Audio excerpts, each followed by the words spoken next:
Credo, ele fuma. Cara, tem certeza que você vai comer mesmo esse negócio todo aí? Não faz mal pra saúde isso?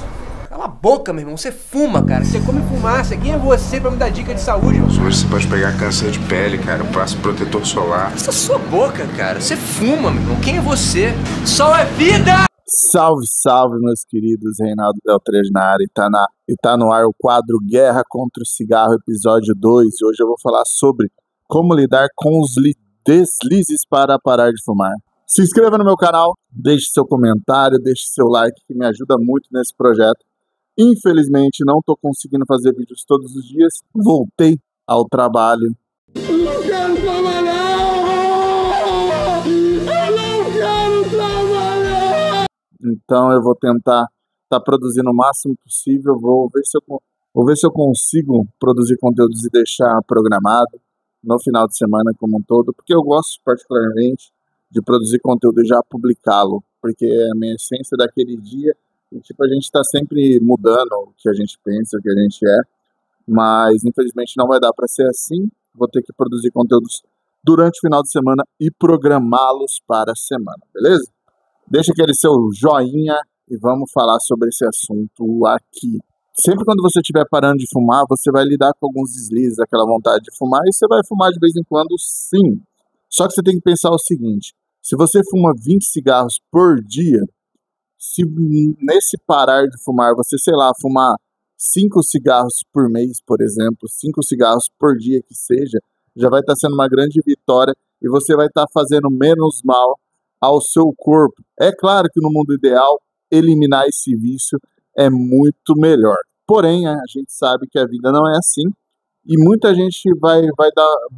Geralmente, pessoas que não fumam vão falar coisas do tipo: ah, fulano falou que queria parar de fumar e parou do nada, blá, blá, blá, blá, blá, blá.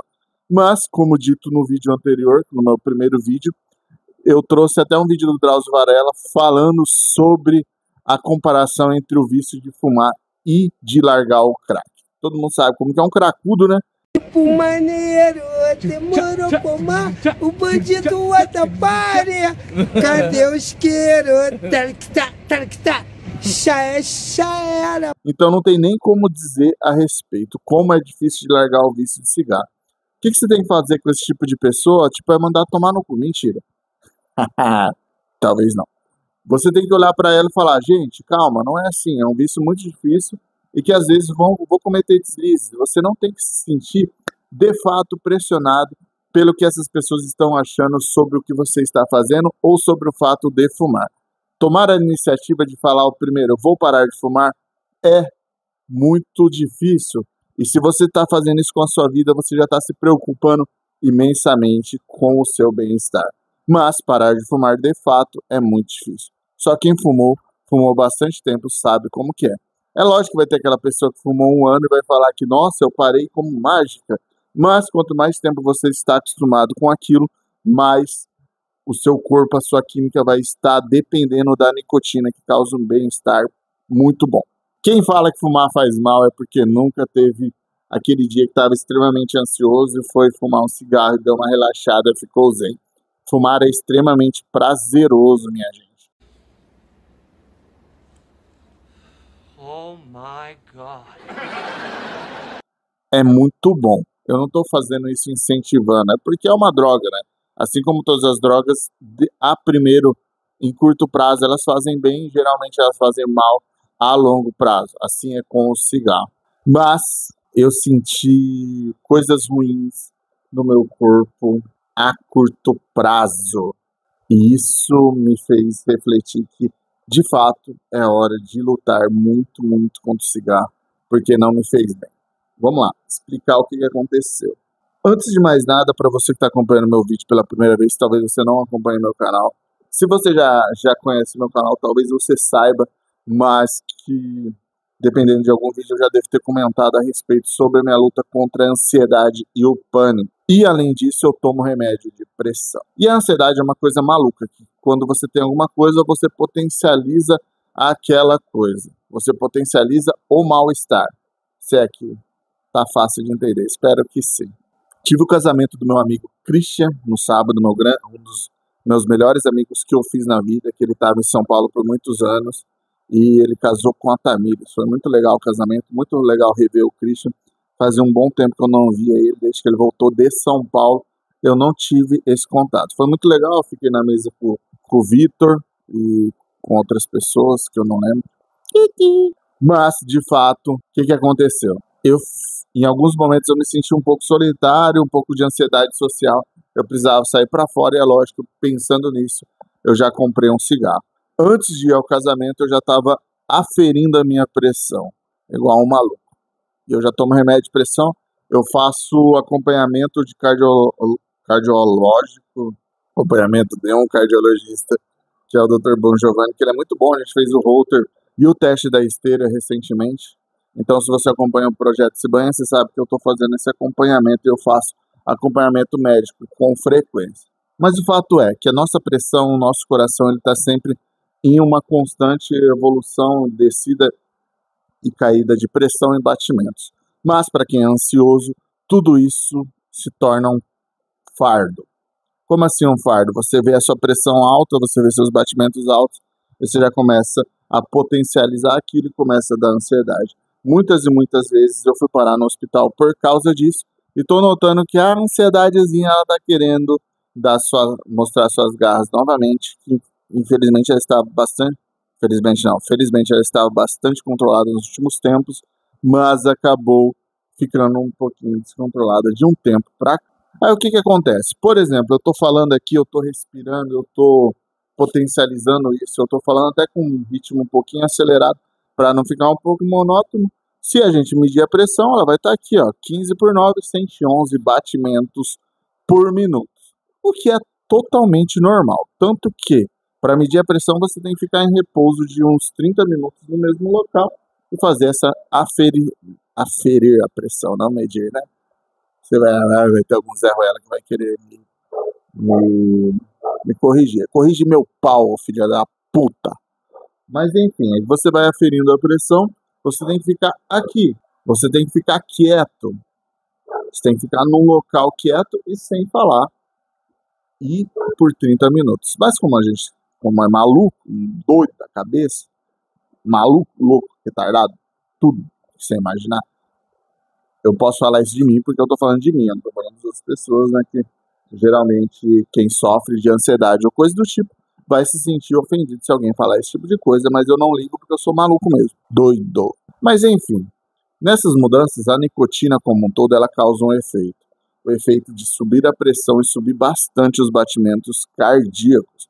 Bastante que a gente está falando é, por exemplo, uma pessoa como eu, que tem um peso alto, meus batimentos vai estar sempre entre 90 e 105 em repouso. A partir do uso da nicotina, de ter um movimento como um todo, de ter um estresse ou até uma ansiedade, ele pode chegar até 130, que em tese é relativamente normal. Para você ver, por exemplo, eu medi novamente aqui a pressão, mas eu continuo falando, 14/9, 8 e 110 BPM. Enfim, essas variações são normais de acordo com aquilo que a gente está fazendo. E, enfim, já sou obeso, meu corpo já tem uma funcionalidade maior, né? Para ele estar vivo, ele precisa ter um batimento muito maior que uma pessoa de 70 quilos, por exemplo. Uma pessoa de 60, 80 quilos que a gente pode falar. Essa pessoa vai ter um fluxo menor. É por isso que a gente não vê obesos muito velhos, porque nosso corpo trabalha muito mais, né, do que um corpo de uma pessoa magra. E o que acontece? A nicotina como um todo, ela faz subir isso, né, subir a pressão e subir os batimentos cardíacos. Como a gente fala, eu já tenho pressão alta e eu já tenho ansiedade. Aí eu tenho essa porra desse medidor e eu, sinto um pouco... É lógico que, quando o batimento como um todo sobe, você sente algum efeito, um pouquinho de mal-estar e tudo mais. E o cigarro começou a causar isso para mim, subindo bastante os batimentos cardíacos e a sensaçãozinha de mal-estar. E como eu já tenho ansiedade, tudo isso é potencializado. E o que acontece? Eu fico achando que eu vou morrer. Então, minha gente, o próprio efeito que antigamente me causava bem, que é aquilo que faz com que as pessoas se sintam bem, já não está mais causando isso, está me causando mal-estar imediato. Fui fumar esses dias com com a moça que trabalha com a gente na agência, eu já fiquei me sentindo mal, tive que colocar meditação guiada e tomar um alprazolam, que é o remédio de ansiedade, para reduzir um pouco os batimentos como um todo. É lógico que eu fiz o Holter e ainda não saiu o resultado, e isso daí vai tirar um pouco da minha noia da cabeça, tá bom? Faz 2 dias que eu tô sem fumar, e eu queria dizer o seguinte, como o tema de hoje é como lidar com os deslizes para parar de fumar, eu queria deixar claro que, se a gente fuma, é normal que a gente deslize às vezes, mas você tem que ir voltando àquilo que eu falei anteriormente. Se você fuma uma cartela ou carteira, depende do lugar, ou um maço de cigarro, depende do lugar que você estiver assistindo esse vídeo, que vai ter as nomenclaturas diferentes. Se você fuma um maço e você passa a fumar meio maço, você já teve uma grande evolução, que está fazendo menos mal ao seu corpo. E você não deve nada a ninguém sobre o parar ou não de fumar. O seu parar, se for gradual, se por exemplo você ficar um mês sem fumar e tipo teve uma festa, você fumou 3 cigarros, você fumou 5 cigarros, 10 que seja, tudo bem, minha gente. Isso faz parte desse aumento, dessa melhora gradual. Então, como que eu falo para você lidar com o vício? Você lidar com uma forma empática com você. Você geralmente tem empatia com os outros, mas faz parte do ser humano, e como a gente olha em primeira pessoa, a gente não tem empatia com nós mesmos. Então, é importante que você respire fundo e fale, pô, tudo bem, eu sou humano. Se eu fumava um maço por cigarro, fumei 3 cigarros num dia, ou se eu tive que fumar um cigarro num dia aleatório porque eu estava muito estressado, fez mal? É lógico, cigarro faz mal, como eu já te disse e tudo mais. Mas tudo bem, você é humano. Você só não pode transformar isso no pontapé inicial para virar tudo uma bosta, tá ligado?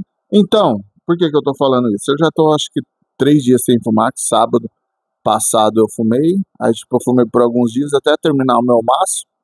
Aliás, não terminei o maço, tá? Devo ter fumado uns 10 cigarros, tá ali na minha gaveta. Por que eu não vou jogar esse cigarro fora?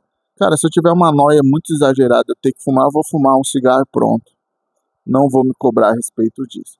Mas eu vou te dar uma dica a respeito sobre... Antigamente vendia um tal de Nikitin, que era uma pastilha que era muito mais barato. Só que, infelizmente, aqui na região de Presidente Prudente, eu não tô achando mais a Nikitin, que era uma pastilha, que essa pastilha ela tem nicotina. Quando você tem muita fissura, você tem que chupar ela, que ela te ajuda bastante, tá? Como não tem Nikitin, tem o Nicorette também, que é essa aqui, ó. Essa pastilhazinha, que ela tem um gostinho de menta. Não aconselho quem não fuma não fuma mascar ela, porque ela vai cair muito sua pressão, você vai passar mal. Mas ela te ajuda a lidar com as fissuras. E além disso, o que eu vejo é a vontade mesmo. É lógico que falar só de vontade é fácil, mas você tem que lidar com o seu psicológico, isso você tem que fazer terapia, se você tem problema psiquiátrico, tomar remédio e tudo mais, mas além disso você tem que entender que o cigarro te faz mal. Eu cheguei nesse ponto que eu sei que o cigarro me faz mal e eu quero parar com ele, tanto que faz muitos anos que eu fico vários meses sem fumar. Tipo, por exemplo, esse ano eu devo ter ficado uns 3 meses sem fumar, voltei, fiquei mais um mês. Ó, isso a gente tá falando em abril. Em abril eu já fiquei 3 meses sem fumar, eu fumei um mês. Tipo assim, é lógico que não é no ideal, não é o perfeito, mas já é uma evolução. Então, de 4 meses eu fumei um mês e não fumei maço geral, porque, tipo, sempre quando eu voltava a fumar, eu voltava a voltar, tipo, fumar um maço por semana, por aí. Então, eu já vejo como uma grande evolução. Como lidar com os deslizes? Lidar com maturidade, lidar com empatia e saber que a sua luta vai dar certo. Pode ser que você fique 20 anos sem fumar, pode ser que você fique 1 ano sem fumar e fume um cigarro, mas tudo bem, só de você não estar com isso na sua rotina já é uma grande vitória, beleza? Eu tô com você nessa, eu também sou um desgraçado fumante e a gente vai vencer esse vício, tá bom? Tchau, obrigado.